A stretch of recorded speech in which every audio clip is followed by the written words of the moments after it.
শংকৰদেৱ গুৰুজনাৰ বৈকুণ্ঠ পৰায়ণ হৈছিল আৰু তথা শ্ৰী শ্ৰী মাধৱদেৱপুৰ ভেলা সত্ৰত বৈকুণ্ঠ পৰায়ণ হৈছিল। সেই সত্ৰখন যেতিয়া নদীয়ে ভাঙি নিছিল, অৰ্থাৎ ভেলা সত্ৰ মাধৱপুৰুষৰ বৈকুণ্ঠ পৰায়ণ থান, এই ঠাইলৈ সেই থানখন স্থানান্তৰিত কৰিছে বুঢ়ীপু গোবিন্দ আটয়ে। আৰু তেতিয়াৰ পৰা এই থানখনৰ শংকৰদেৱ আৰু মাধৱদেৱৰ পৰায়ণ থান হিচাপে ঐতিহ্য বহন কৰি আহিছে। আৰু মহাপুৰুষ শ্ৰীমন্ত শংকৰদেৱ গুৰুজনাই ইয়াতে 13 বছৰ কাল অতিবাহিত কৰিছিল। 107 বছৰ বয়সৰ পৰা 119 বছৰ 7 মাহ অৰ্থাৎ 13 বছৰ কাল তেখেতে ইয়াতে অতিবাহিত কৰিছিল।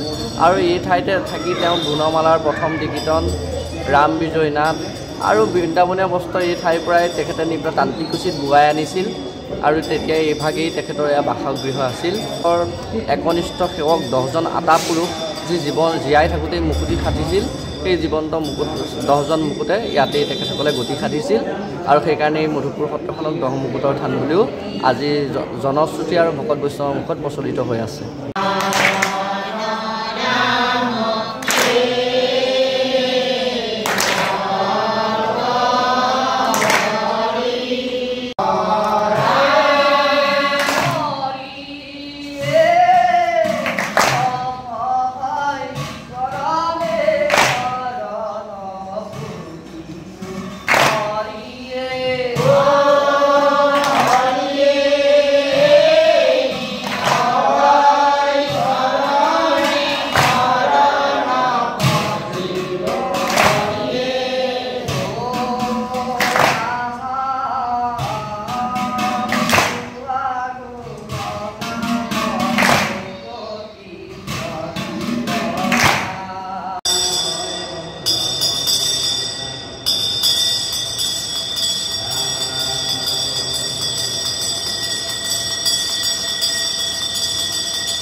মহান গুৰু শংকৰদেৱ গুৰুজনাৰ বৈকুণ্ঠধাম সত্ৰ, তেখেতে অসমৰ পৰা ভাৰতবৰ্ষৰ যেতিয়া ভাৰত ভ্ৰমণ কৰিছিল, আহি কিনে তেওঁ ইয়াতে আহি ধৰ্ম প্ৰচাৰ কৰিছিল আৰু ইয়াতে থাকিছিল।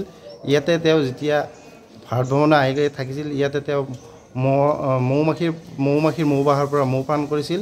তেতিয়াৰ পৰা এই সত্ৰখনৰ নাম মধুপুৰ সত্ৰ হিচাপে হৈ পৰে। আৰু তেওঁ ইয়াতে থাকি ইয়াতেই জীৱনৰ বহুকাল ইয়াতে থাকি তেওঁ ইয়াতে বহুত অসমৰ বাবে বহুত সম্পদ ৰচনা কৰিছিল। সম্পদ ৰচনা কৰি অসমীয়াক দি থৈ গৈছিল। তেওঁ ইয়াতে থাকি বৈকুণ্ঠলৈ গমন কৰিছিল।